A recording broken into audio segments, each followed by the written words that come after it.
Good morning. This is Giovanni Gallucci, joined by Chloe Dawn and Alexis Parker, and this is the Daily Trend Report. Morning, Giovanni. Morning, all.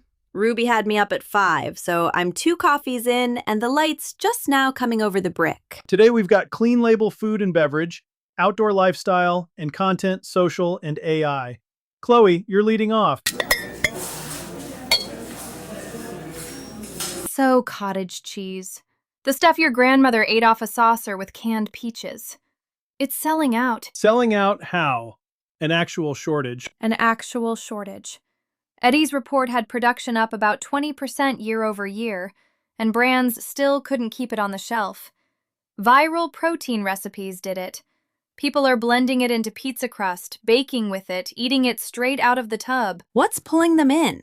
The protein number? The protein number and the ingredient list. It's curds.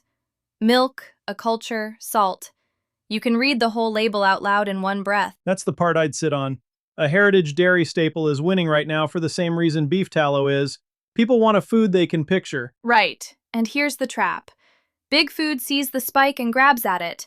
They'll launch some cottage cheese adjacent thing with 11 ingredients and a little gut health badge. And the regional dairy down the road already makes the real one. Has made it for 40 years. Just never put it on a label worth reading. That's the whole opening.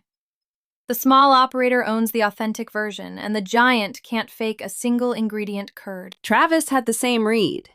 The plain version is the one people are reaching for, not the engineered one. And the tailwind under it is the protein hunt. Half the country's counting grams now, between the gym crowd and the folks on the weight loss shots. Cottage cheese hands you the number without a formulation lab. Which is why it shows up as a swap, not just a snack. Right. It's the pizza crust, the pancake batter, the bowl with hot sauce. Brands that win this are giving people the recipe, not just the tub.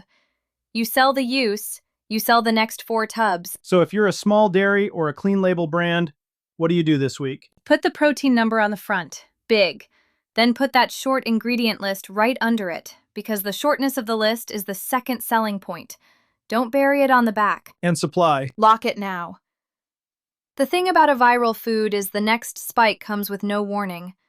The brands that ran out left money and shelf space on the table, and somebody else walked right in and filled it. And the retailer remembers who couldn't deliver. Every time. An empty facing is a buyer's worst day. Be the one who showed up. One more thing I'd watch. Don't let marketing get cute with it. No, the whole appeal is that it's plain. The second you add a flavor system and a backstory, you've turned it into the thing people are running away from. Let the food be the food. Let the food be the food. Single batch, real curds, a number you can defend. That's the entire pitch. Okay, 3 quick takeaways before we move on. 1. Put your protein number on the front of the pack, big, and put the short ingredient list right under it. 2. If you're a regional dairy, claim the heritage version now. You've made the real thing for years, so say so out loud before a giant launches a fake one. 3. Lock your supply this week. The next viral spike won't warn you, and an empty shelf hands your buyer straight to a competitor. So the big rig is having a quiet identity crisis. Camping just posted one of its biggest years ever. 82 million people. And a lot of them aren't buying anything to do it. Define a lot of them. Clark called it the story of the day. Car camping now pulls more searches than Class A motorhomes, pop-ups, and fifth wheels combined. People are folding down the back seat of the SUV in the driveway and driving to the woods. So not the $40,000 overland build. The opposite. A family with a RAV4 and a foam pad. 2.5 million first-time campers walked in last year. They don't want expert kit. They want a setup they can figure out in the dark. And the gear has to match the beginner, not the veteran. That's the part brands keep missing. A nervous first-timer doesn't want 40 straps and a manual. They want the thing that works on the first try in a dark parking lot. Forgiving beats technical right now. And there's a product riding it. The no-build sleeping platform. Tool-free, drops in the back, sets up in 5 minutes, folds into the trunk Sunday night before work Monday. Clark named one the Hell Box, around $450. There's Trunkmate, Pacific Adventure Works, a whole shelf of them now. $450 against a rooftop tent build. That's a different customer. A much bigger one. Far more people own an SUV than will ever commit to a van conversion. The volume's in the entry product. So what's the one upsell that actually matters? Power. Not the rack, not the awning. The thing that runs a fridge and charges a camera off-grid. That's the accessory a foam pad customer comes back for first. Sell the platform, then own the power bank. Here's what I'd tell an outdoor operator. The brand that owns that $400 entry point owns the relationship for everything that comes after. That's the game. You sell the first weekend, you're there for the cooler, the power bank, the second trip, the upgrade. And if you're American-made, this is your lane. It is. This customer's practical. They're not chasing a logo on a mountain they'll never climb. Durable, repairable, fair price. That outsells a hero athlete every time. One pushback. Doesn't the cheap product cannibalize the expensive one? Only if you think the rig buyer and the foam pad buyer are the same person. They're not. You're not losing a van sale. You're catching the 8 million people who were never going to buy the van. What about the content then? Everybody shoots the Glacier. Stop shooting the Glacier. Shoot the tailgate. The back of an SUV at a trailhead, coffee on the bumper, a kid asleep across a folded seat. That's the footage that gets saved, because a normal person can see themselves doing it next Saturday. There's a tactic buried in here too. A truck brand backed the big camping report 3 years running and turned it into the best ad they own. Owned the data instead of buying a spot. Now, the whole industry cites them as the source. Build the definitive report for your niche and let people quote you into it. And the timing is right now. Tomorrow's National Go RVing Day, smack in the middle of Great Outdoors Month. The audience is already outside. Meet them in the driveway, looking at the car they already own, wondering if it could get them one night under the stars. 3 moves before we move on. 1.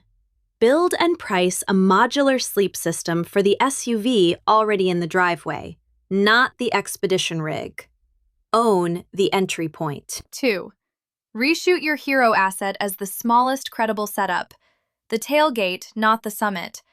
That's the version people send. 3. Sponsor or build the definitive data report for your niche and let the audience cite you as the source. It sells without ever looking like a sale.